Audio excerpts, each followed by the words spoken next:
to get fucking proper articles. All right, I'm here.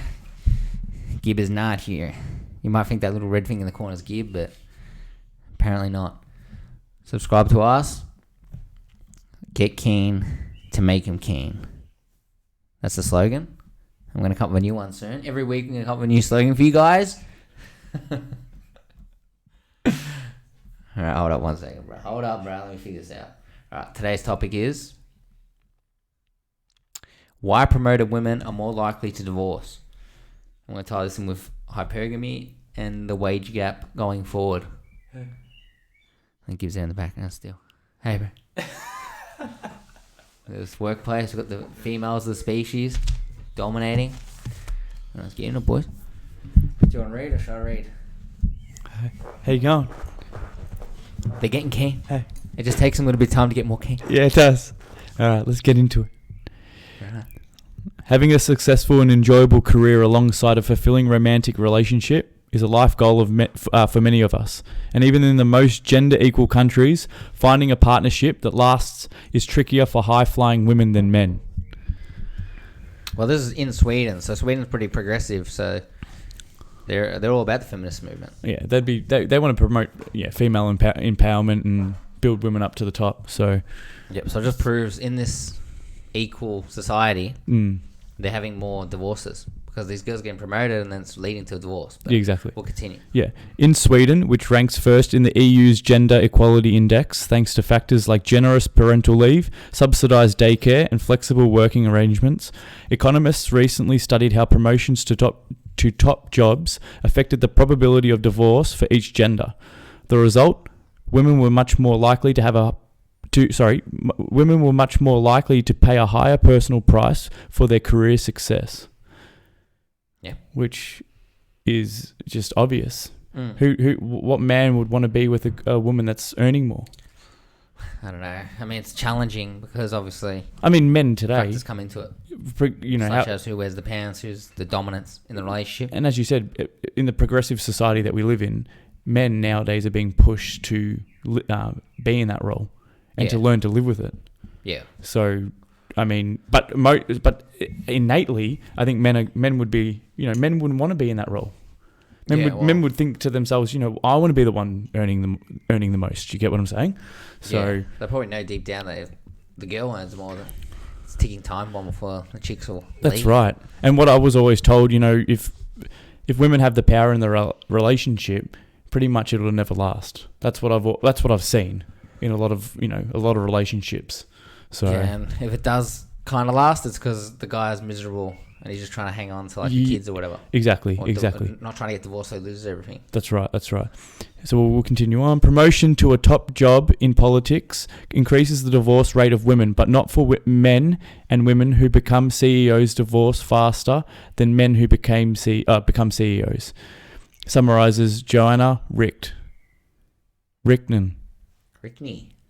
Professor at Stockholm University. And co-author of the research, which was published earlier this month in American Journal. No, don't need to read that shit, but let's move on. I need practice. So the paper, which looked at the lives of heterosexual men and women working for private companies with 100 or more employees, found that married women were twice as likely to be divorced 3 years after their promotion to CEO level, compared to their male counterparts. That's actually a big stat. It's massive. So in 3 years. It's a very short time. Which just proves what we were speaking about. That women that rise to power, their better half or their other half can't handle it. So we'll continue. I'm not sure if they say who actually files for the divorce. Yeah. In the public sector, using 3 decades worth of records, women mayors and parliamentarians promoted after an election doubled their chances of splitting from their partners.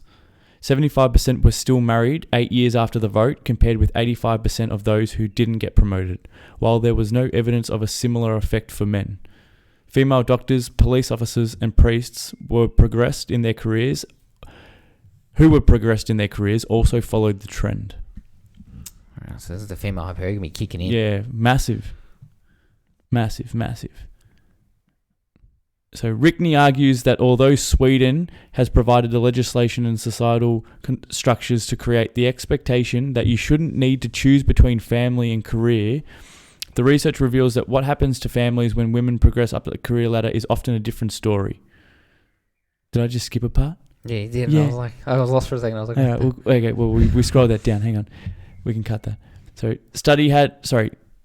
the authors noted. The authors noted that while the majority of participants in the study had children, most had left home by the time their parents were divorced. So the marriage stresses in the run-up to these separations were not connected to more generalized pressures of having small children. You going to say anything? No.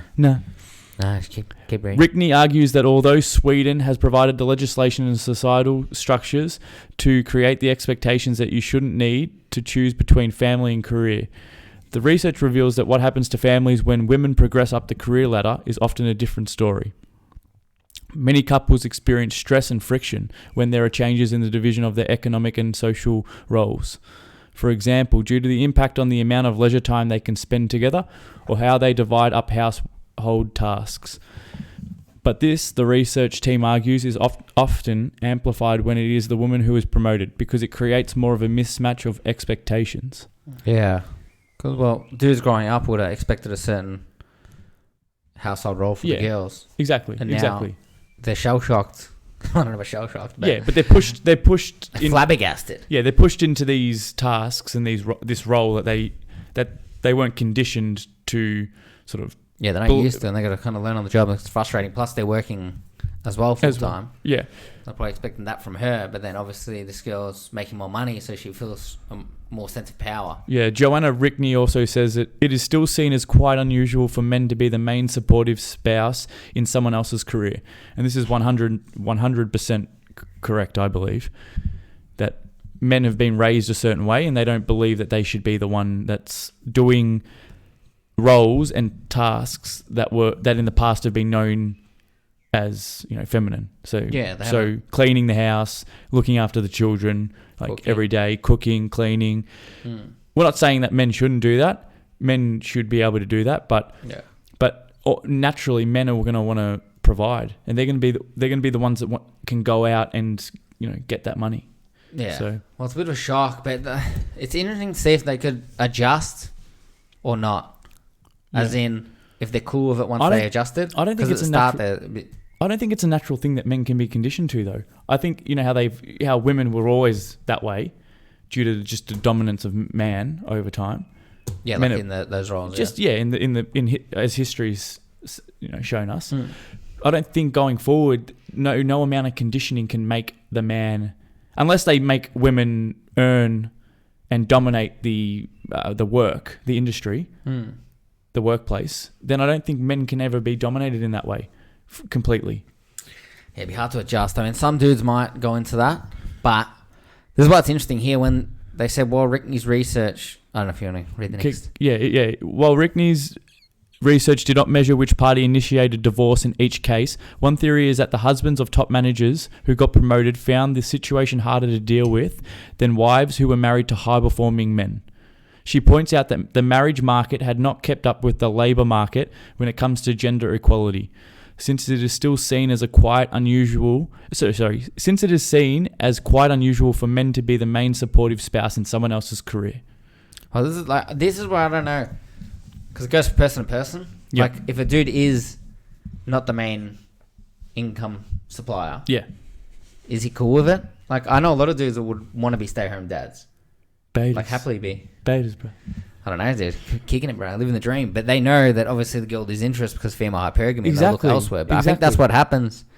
Like they act like it's the guys that don't want to submit. They're not even really submitting. They're just chilling and letting the girl do it.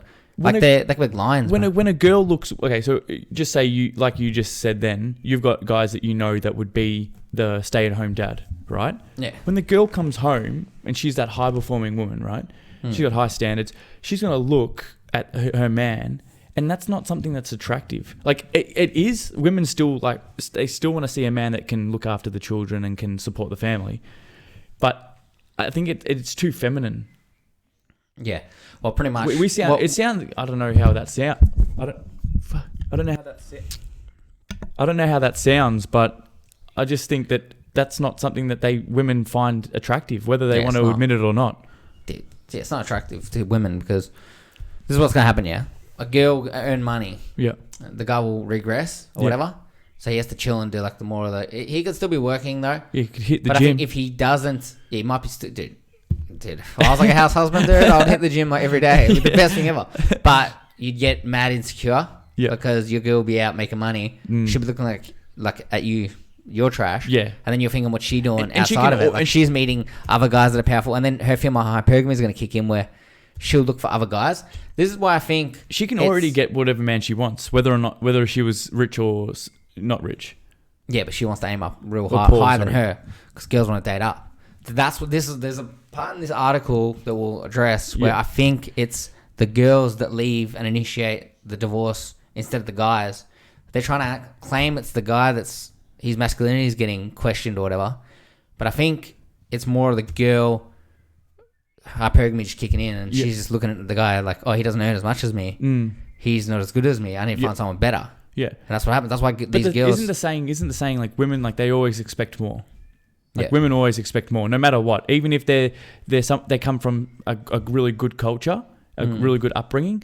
If just say they are someone that sits at home and enjoys home dinners, eventually they want you to take them out bit by bit and do something a bit more for them. Just a little bit more, just a little bit more, just a little bit more. Some women want more, a lot more, but always the average woman will want a little bit more no matter what. So if you're a high performing woman, you're going to want more and more and more, and you're going to expect more. Yeah. 100%. So you're not going to be happy with that man. Yeah. Well, no matter what. Her hypergamy is going to get into the max, bro. Yeah. So we'll go into an actual example. So for Charlotte Lung, or is it Lung? I think it's Jung. I don't know. I think it's Lung. 39, a CEO within a luxury bed and furniture group in Sweden who also runs an online advice platform for people getting divorced. Rickney's research reflects common concerns within her own network of high-achieving women. The joke is the better you do at work, the more likely you're going to get a divorce. She laughs. She got divorced. She got divorced while her 2 children were still small, and that says a lot. That says that for her, juggling parenthood and a senior role was a key source of friction within her marriage. But Lung believes that the practical aspects of being a CEO, such as frequent travel, long hours, and the pressures of having a high public profile, can often cause struggle for the partners of senior female managers, even if the couple doesn't have kids. This is the thing where girls they say something, but they say nothing at all. Yeah. Where it's like, give us examples of what happens. Yeah, exactly. Because girls want to talk about an hour about how they went to the hair salon, but they don't want to explain what pressures of having a thing can often cause struggle. It's like, what struggle? Yeah. Is the guy becoming insecure? Yeah. Is it something that they're doing that she could be doing something crazy, like going on these business trips? Yeah. And then having like the most dodgiest story where the guy could think she's like cheating or whatever. Yeah, definitely. And then she'd be like, oh, it's actually he's just stressing out because he's just struggling because I'm traveling and he's not. Yeah, yeah. And it's like, you know what I mean? Yeah, I get you. She doesn't give you enough examples we can make a villain of the guys. Yeah, yeah. It is also the power perception. Who wears the pants? Who brings in more money, she argues. Men today often find it intriguing in the beginning and want to be seen to support you and root for you. And I think that is a very positive thing. But I think a few steps down the line, when reality kicks in, it can be more difficult for the men to deal with. Which means she probably changes with her power and then the guys can see that. Yeah. He probably sees that she's doing She'll lose interest. Yeah, she's losing interest and maybe she might be showing high interest to other people and then... Exactly. This is where it could be difficult kicking in. Because the only reason that he'd have that difficulty, like, it wouldn't be like, oh, she's going to work now. This sucks. I can't go to work and make money. Yeah. It's obviously, it'd be her actions. Yeah, exactly. That would define him getting angry. That's right. Whereas if it was the opposite way around, I feel, from my experiences and from what I've seen, men that earn a lot of money, no matter what, they're gonna socialize with higher functioning women no matter what. If they've got someone that they've brought to the top, like if they weren't earning any money and they had a girlfriend and then they started earning billions or millions or whatever it is, and they bring that girl to the top, most likely you've seen with like Conor McGregor and a lot of celebrities that they take those girls to the top. I mean, they might be cheating for all we know. We don't know what goes on behind in those celebrities' lives, but anyway. But they'll stay with them though. Yeah, that's what I'm saying, exactly. All right, choosing the right partner. So how might women aiming for the top jobs mitigate their chances of entering into a relationship that destabilizes when they reach the top of their career ladder? Rickney points out that even in an egalitarian countries, even in egalitarian countries like Sweden, women still tend to marry older men who start out having more money than them, harking back to the traditional prince in the fairy tale narratives that try and teach us to find as successful a husband as possible. That's where you're supposed to chime in. Yeah, well, I was just saying that high income female hypergamy runs in between the Sweden bloodlines, even with feminism. Yeah, that's right. High income, high status women, they don't marry a low income man who wants to be a house husband. They tend to seek an even more high income husband. But thinking forward to your possibilities in the labour market, this might not be ideal, she argues. Maybe try and get into a more egalitarian relationship from the start. Yeah, so buy in early with the try to find a rich guy before you get rich, she's saying. Yeah. Couples who were close in age and took a more egalitarian approach to childcare were less likely to divorce following a wife's promotion. Her research in Sweden found that divorces after promotions were most likely in couples where the wife was younger than her husband by a large margin and took a bigger share of parental leave, which in Sweden, partners legally have the right to split evenly between them. Oh, nice. Couples who were closer in age and took a more egalitarian approach to childhood were less likely to divorce following a wife's promotion. The paper calls for more research to explore the conditions that might encourage women at the top of the ability distribution to expand their choice set of partners to marry down and for men to do the opposite. Well, wait, what the hell? Women at the top of the ability distribution to expand their choices. Wait, hold on. This is the most random. Wait. The paper calls for more research to explore the conditions that might encourage women at the top of the ability distribution to expand their choice set of partners to marry down and for men to do the opposite. But men already marry down no matter what. No, because like if they're like a celebrity, like if they're like CEO, then the guy will be marrying up. But guys don't look to marry up. But it's weird. They wrote it in a way in which it's like. Couples, yeah. Are they trying to like tiptoe around just saying like drop the guy? Like women at the top, ability distribution to expand their choice set of partners. Instead of just saying they're looking elsewhere for guys. Yeah, exactly. They're looking for another man. The girls, I always shift it when people try and use 100 words to get to one point. The point when they can just say it in a few words. I'm looking to date up. Yeah, exactly. They're pretty much just saying. Exactly. It's all right. We've got a positive example here. Oh, nice. Charlotte Sundeka, 38, was promoted to the interim CEO of a global education company in Stockholm 2 years after having her first child with her long-term partner, Christian Hagman, who was 31. She believes his younger age played a positive role in their relationship, surviving lots of friction after she got the job. There was less pressure for him to be more successful since he was in a different phase of his career. Yeah, but how long were they promoted for? Did she just get promoted last year? But this won't solve. She's probably going to wait for him to. Yeah. You know. I don't she's see. Probably give him a couple of years. I don't see why this solves. What does it solve? What, you're going to tell every woman to date down because the guys that they date at their own age are going to feel inferior? Do you get what I'm saying? Yeah, I know what you're saying. It's just making an excuse for men that aren't on their grind at their age to be like, oh, it's okay, you know. Like if they're younger, okay, I'm not at her age yet, so I can, you know, I've still got time to be more successful than her. But yeah, I know. It's just I don't get it. They're trying to use that as an example because they can't find one that's reasonable with people their own age. So let's look for some outsourced, like, oh, okay, this one worked here where the girls weren't hypergamous. Yeah. Sundeka describes him as being of another generation that tries to challenge the old ways of being a man, which made him more supportive of her tough workload.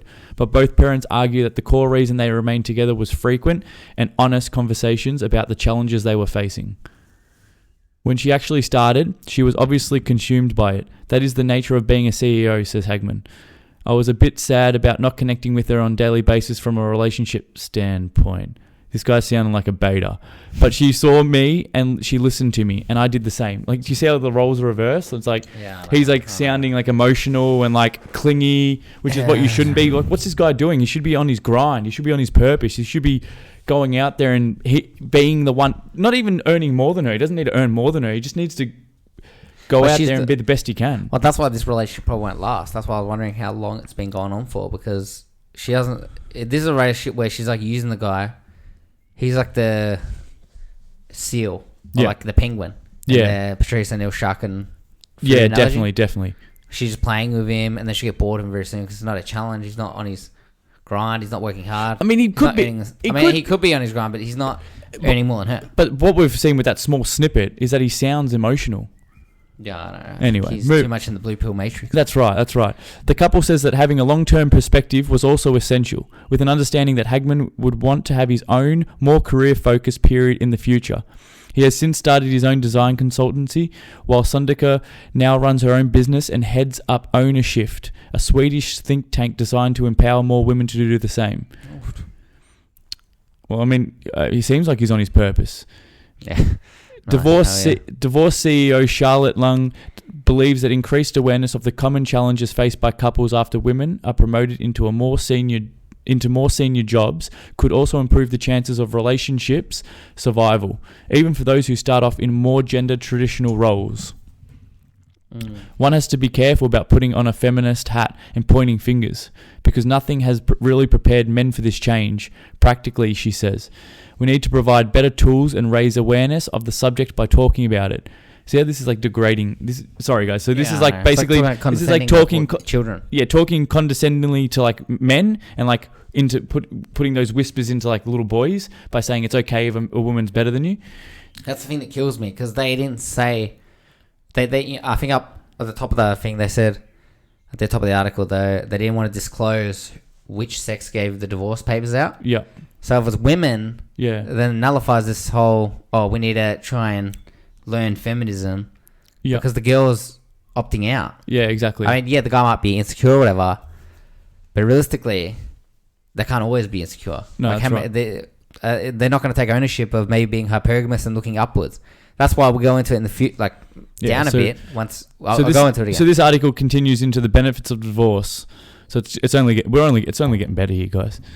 Meanwhile, divorce isn't always a bad thing. Molly Malm, a lawyer for Swedish law firm Lexley, points out that Sweden's overall high divorce rate compared to the rest of the EU is linked to its gender equality roles. The higher level of female participation in the workforce and a norm of shared custody of children following a split makes it easier for divorcees of all economic backgrounds to leave partnerships that aren't working.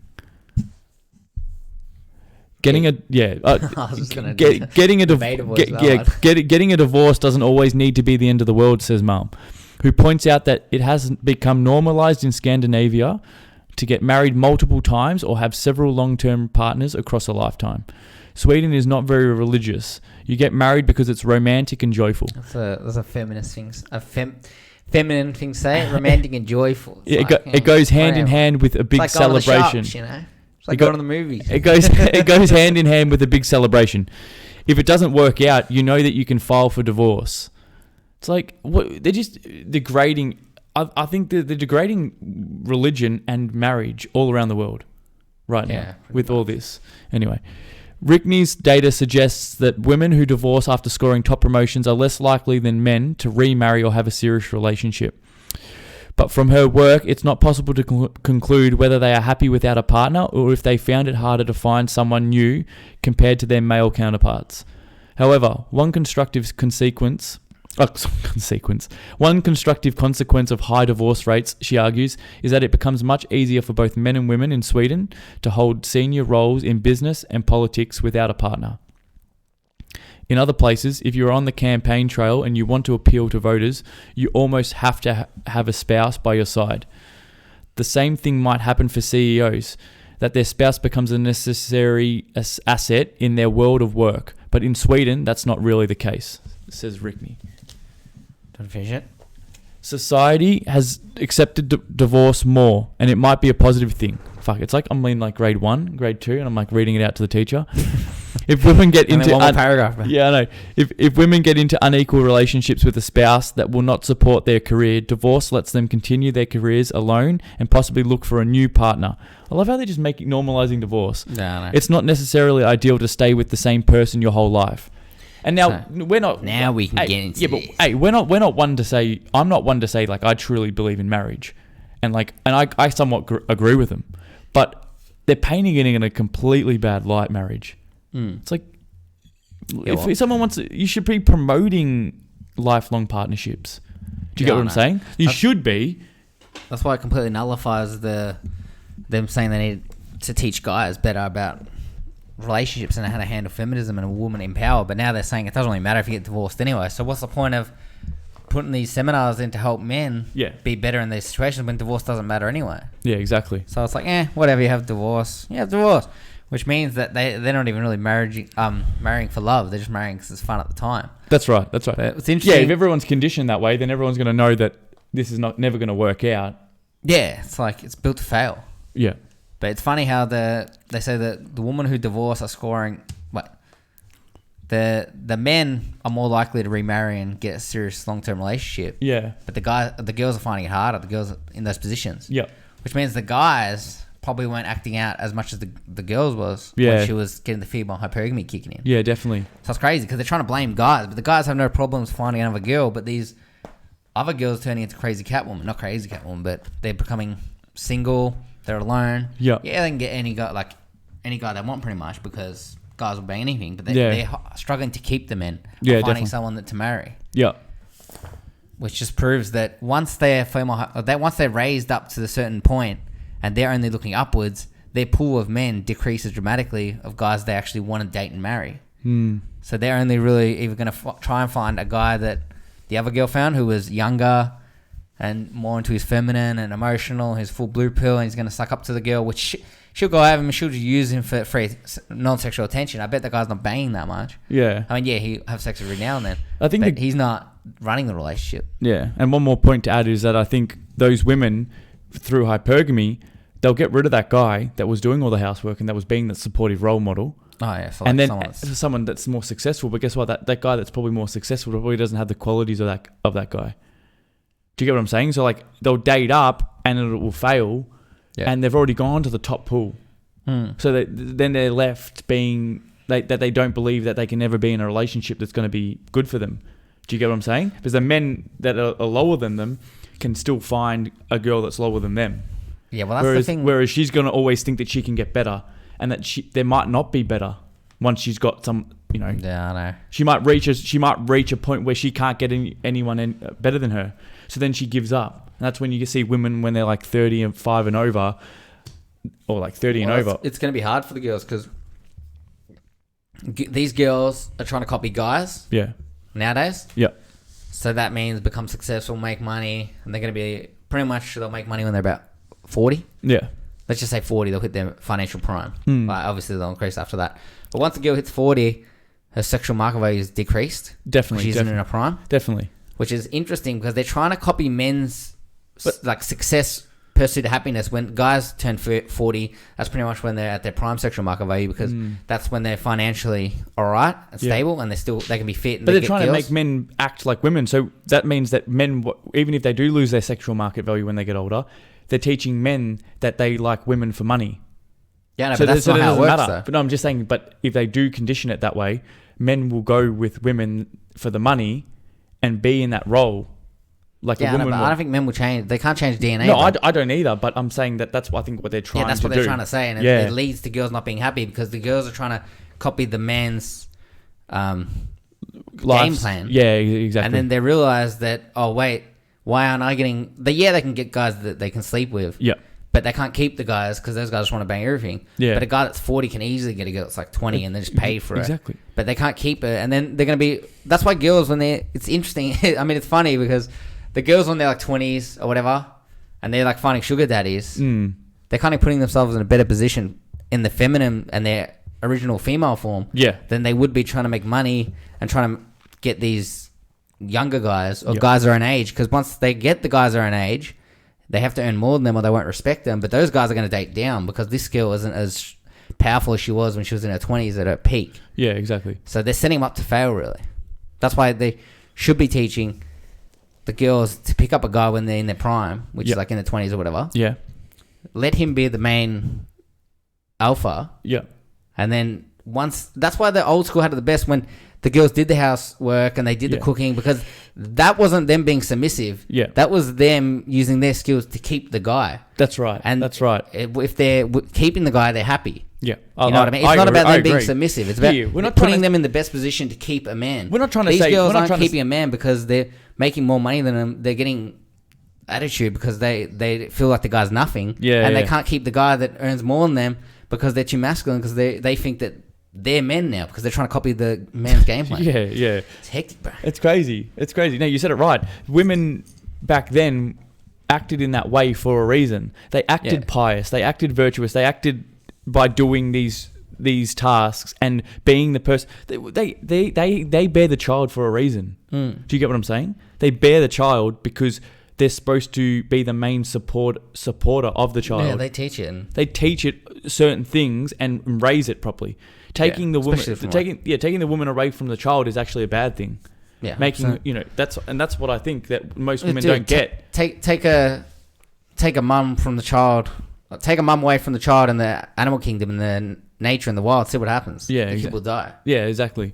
You know what I'm saying? Same as like philosophy for humans. It's just we try and act like it's try to check bubble wrap on it. Like, no, it's all right. It's all right. Yeah. The kids grow up these days by their computers, by iPhones. I think see where they're at. I think women are missing the point. Women are trying to be men, bro. Yeah, no, but they're getting conditioned to be like, we need to earn money, like what men are, and it's not going to lead to a healthy environment.